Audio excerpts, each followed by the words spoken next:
Good afternoon. This is News Now. I trust that you are well. My name is Stanley Nyaringita. To the highlights.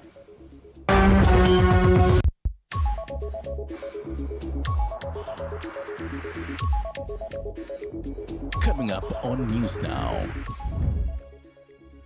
Cries and calls for justice dominated the requiem of Boniface Kariuki, a mask vendor who was fatally shot by police during anti-police brutality protests last month. President William Ruto has stated that assaulting police officers and torching police stations amounts to a declaration of war against the Republic of Kenya, vowing to take swift and decisive action to restore order. And Democracy for Citizens Party DCP leader Rigathi Gachagua dismissed President Ruto's remarks regarding an alleged coup plot, asserting that their movement is not seeking to seize power unlawfully, but rather advocating for good governance.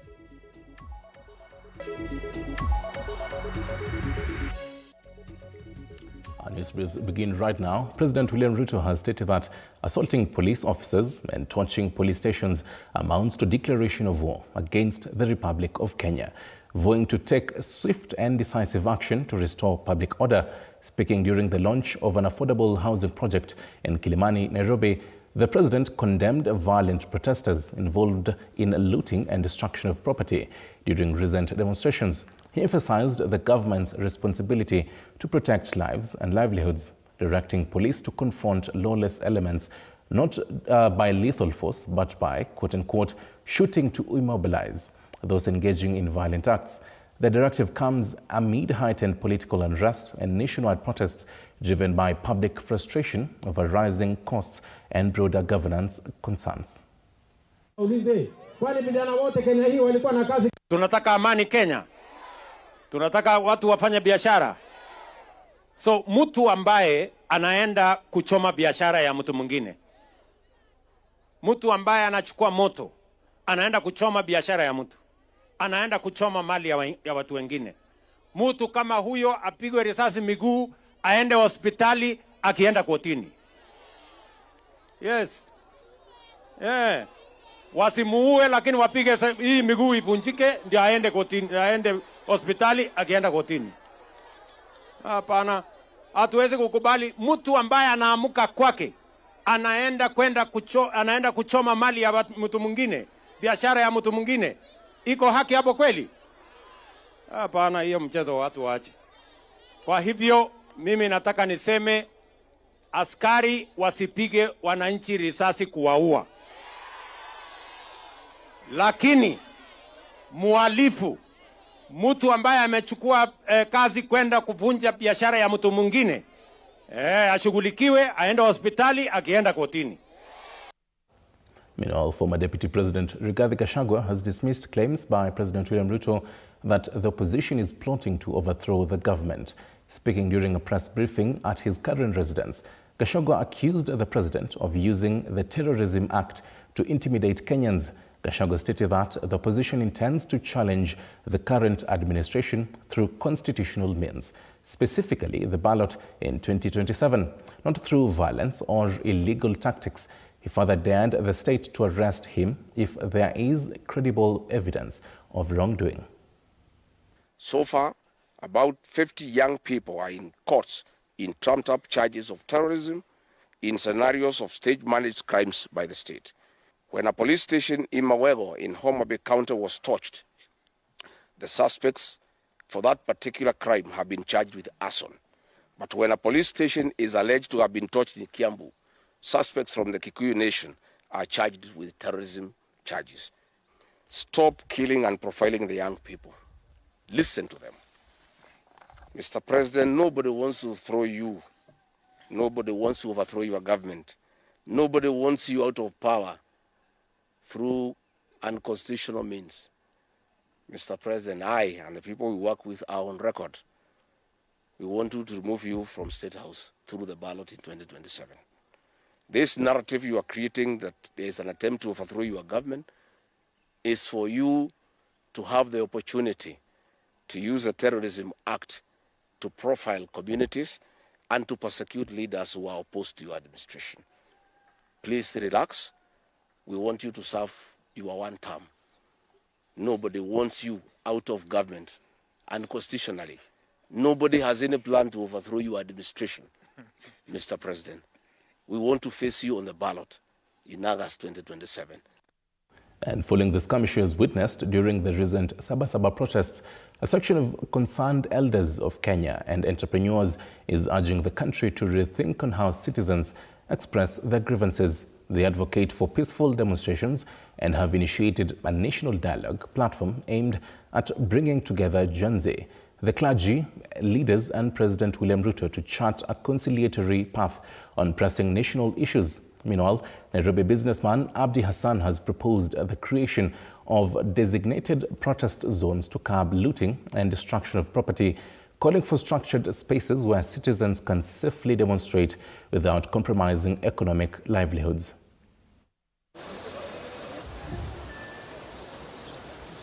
Kama ninyi kweli mnaamini katika peace, katika amani, mungechunguza kwa umakini na kuchange your tact. Kusema ya kwamba inaonekana kuna goons, kuna wakora wameingilia kati yenu na kuchafua ile mission yenu mlikuwa nayo mbeleni. Kwa sababu imefika kiwango watu hawajui, hawezi kutofautisha kusema ile mission ya kwanza na hii ya sasa shikana wapi. Kwa hivyo ninyi viongozi hasa ambaye ni vigogo kwa upande wa siasa, na sina haja ya kutaja majina, mnajijua nyinyi wenyewe, mkisema ya kwamba vijana tuende. Sijasikia mkisema vijana mwendeni. You have always said tuende, lakini hatuwaoni nyinyi kule mbele. Sasa tunatoa mwito kwa wazee wote katika nchi ya Kenya ambao wamesikia ya kwamba enough is enough. Tuanze kuwa na mtindo wa kufundisha watu jinsi ya kusikiliza. Gen Z wasikilizwe, wanasiasa wasikilizwe, wahubiri wasikilizwe, hata rais asikilizwe. Ni wakati wetu wana Kenya wa kusikilizana, na tutakaposikilizana basi tutatoa suluhisho mwafaka kwa matatizo tulio nayo. And the Supreme Court ruling that grants inheritance rights to Muslim children born outside wedlock continues to spark intense reactions among Islamic leaders. Wajir County Women Representative Fatuma Jeho has strongly criticized the decision, arguing that it is tantamount to altering the teachings of the Quran. Jeho stated that the ruling directly undermines core tenets of Islamic faith and violates the constitutional right to freedom of worship. She's calling on the Supreme Court to reconsider its decision, emphasizing the need for national laws to respect religious doctrine and belief systems.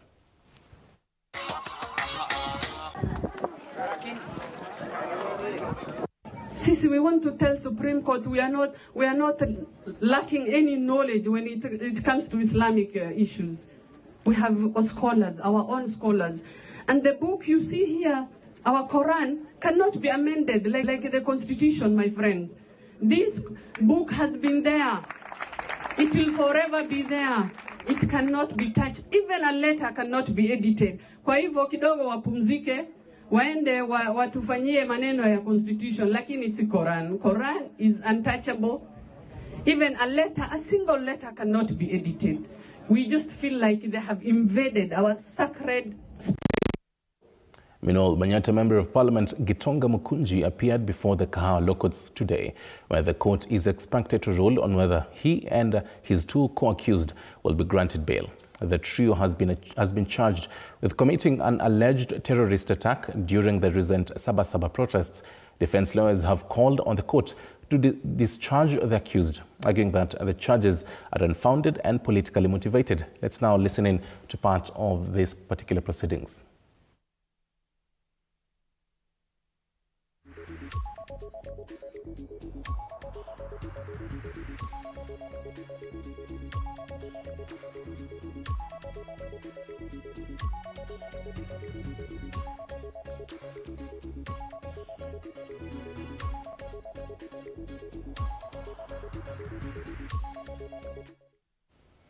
And the boundary reaffirmation exercise between Kenya and Tanzania is nearly complete. A joint technical team has been marking and verifying territorial demarcations along the shared border, with the current focus on a 100-kilometer stretch from Rombo bypass 56, or rather BP 56 to BP 85 in Tsavo National Park. The process follows international legal frameworks for border management and is expected to conclude by the end of the year. Once finalized, it will inform a formal boundary treaty between the two nations.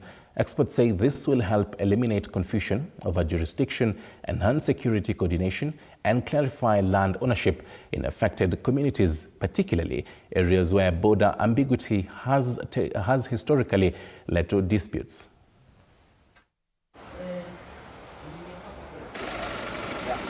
I've come here to see how the boundary is being done between Kenya and Tanzania.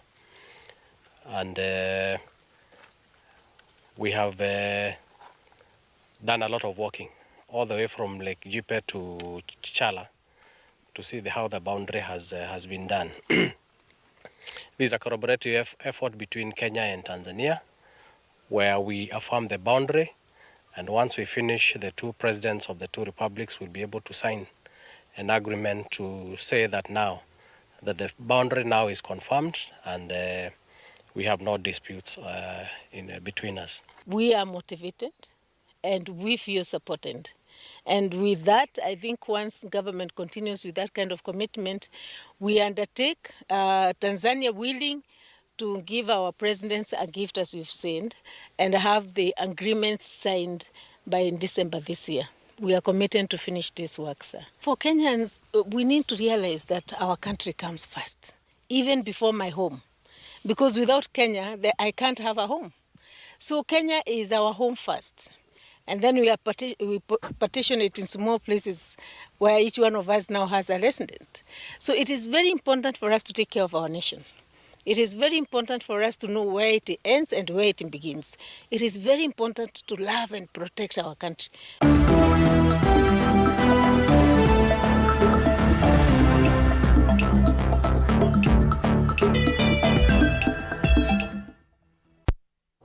First off, in the world of sports, Rwanda's national para-volley team stormed into the finals of the ongoing championship with an emphatic street sets victory over Morocco. Dominating from start to finish, Rwanda clinched the match 3-0 with set scores of 25-18, 25-17 and 25-17, securing the place in the final against continental powerhouse Morocco. Egypt was held to a draw by Algeria in a thrilling encounter, while Kenya wrapped up the campaign in the 5th place. The highly anticipated final showdown between Rwanda and Egypt is set to take place this evening at the Kasarani Indoor Arena. Kuwa na zaidi ya nchi 6 zimekuwa hapa, timu za kinadada pamoja na timu za wanaume, na kamati andalizi pia imepanga hizi michezo vizuri sana. Tokea wiki hii kianza, tumekuwa na shughuli mbalimbali za kuhakikisha kwamba michezo inaenda vizuri. Kwanza tumekuwa na shughuli za kukagua wachezaji, kuona viwango vyao vya ulemavu viko vipi, ili tuweze kuwa na mashindano ambayo yako sawa. And I am so happy for my team is qualified for the final and they already qualified China. This meaning my team is our way and our target.